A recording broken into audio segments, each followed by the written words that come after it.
Rohini sector 16 के जी block में खुलने जा रहे शराब के ठेके के विरोध में बैठे यहां के आरडब्ल्यूए के पदाधिकारियों के समर्थन में आसपास के आरडब्ल्यूए के आने के बाद अब अनेक स्थानीय संगठन भी इनके समर्थन में आ गए हैं।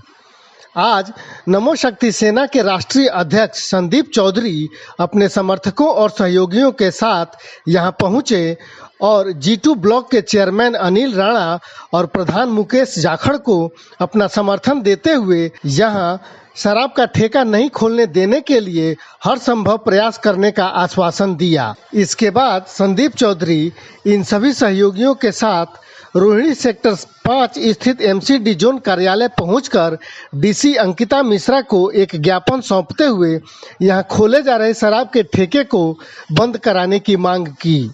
बिल्कुल सेक्टर 16 रोहिणी का जो क्षेत्र है एक हम अपने वार्ड को एक परिवार की तरह मानते हैं। मेरा मानना ये है क्योंकि हम सबसे छोटी इकाई हमारे दिल्ली में वार्ड है, उसके बाद RWA हैं, तो मैं एक वार्ड को एक परिवार की तरह मानता हूँ।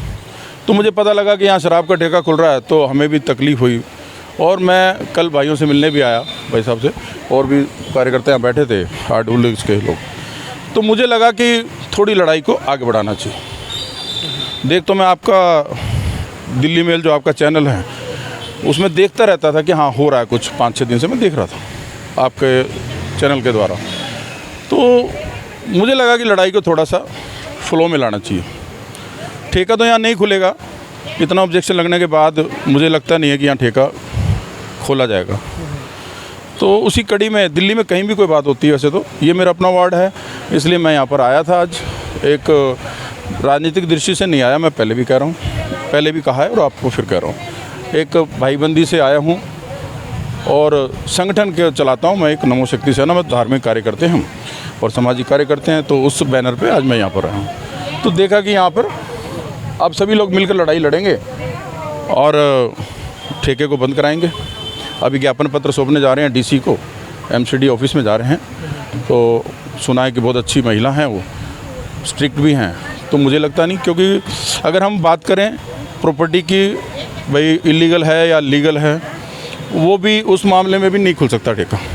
और नहीं तो इतना बहिष्कार जहाँ हो जाता है वैसे ठेका खोलने का मतलब ही नहीं। इस विरोध के बावजूद भी गैर कानूनी भी है ये भी बताया गया, बावजूद इसके लाइसेंस भी दिया गया, जगह भी दिया गया और इतने विरोध के बावजूद भी इस पर कार्रवाई अभी तक नहीं हुई। कभी भी कोई भी डिपार्टमेंट, आप कोई भी डिपार्टमेंट ले लो, MCD ले लो, चाहे आबकारी विभाग ले लो या कोई भी ले लो, चलो मैं डिपार्टमेंट कोई भी ले लो, DDA ले लो, कभी पूरा का पूरा भ्रष्ट नहीं होता है। उसमें जो काम करने वाले लोग होते हैं ना, ये जांच का विषय है कि भाई यहाँ पे कैसे हुआ, तो ये जांच का विषय है।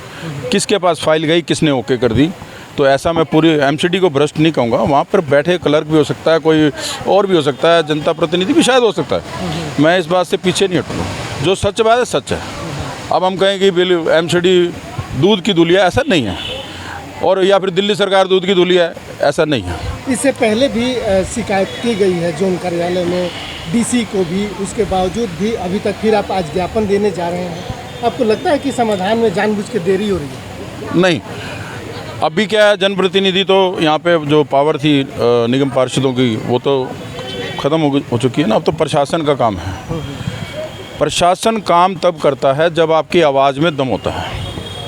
नेता काम तब करता है जब उसको वोट लेना होता है। नेता का रोल ख़त्म हो चुका है MCD के हिसाब से। तो प्रशासन कई बार सोया रहता है।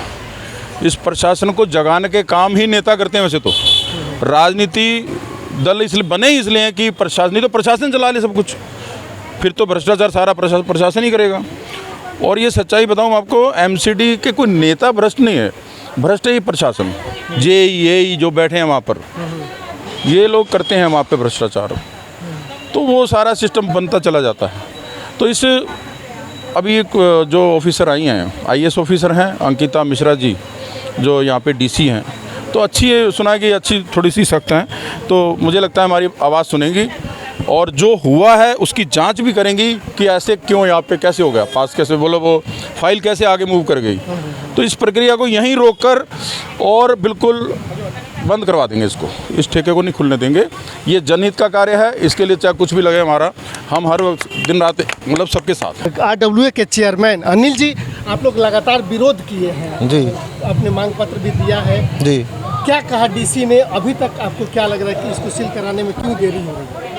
अब ये तो देखो प्रशासन ही जाने क्यों देरी हो रही है, हम तो अपने लगातार बैठे ही हैं।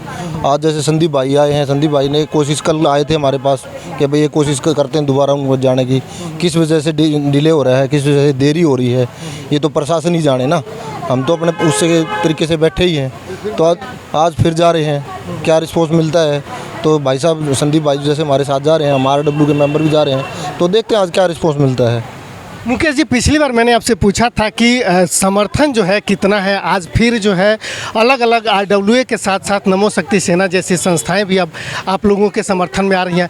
कितना दिन आपको लगता है कि अभी ये संघर्ष करना? देखिए, मैंने आपको पहले दिन भी कहा था कि किसी भी राजनीतिक दल के साथ जुड़ने में हमें कोई आपत्ति नहीं है, और जैसे कि संदीप भाई ने कहा कि यहाँ राजनीतिक मतलब मुद्दा नहीं है, कोई भी आदमी किसी भी पार्टी का हो। मैं जीवन ब्लॉक का प्रधान हूँ, ये मेरे चेयरमैन हैं, हम यहाँ रहते हैं और इस संघर्ष की कोई लिमिट नहीं है। जब तक सरकार नहीं मानेगी या MCD या वाटर जो भी ये ठेका नहीं खुलेगा, जैसे इन्होंने आश्वासन दिया। मेरे साथ महेंद्र गोयल जी भी गए थे, विधायक जी DC साहब से भी मिले थे, उन्होंने भी उस दिन दिया था। और जैसे अनिल भाई ने कहा कि डिले क्यों हो रहा है वो हमें नहीं पता। बाकी ये संघर्ष जारी रहेगा, चाहे पूरी जीवन ब्लॉक की RWA बाकी और सहयोगी यहाँ जब तक बैठे रहेंगे, जब तक कि हमें कोई ये ठेका बंद होकर सील हो जाए या इसके अंदर से आश्वासन लिखित में मिल जाए कि ये नहीं खुलेगा।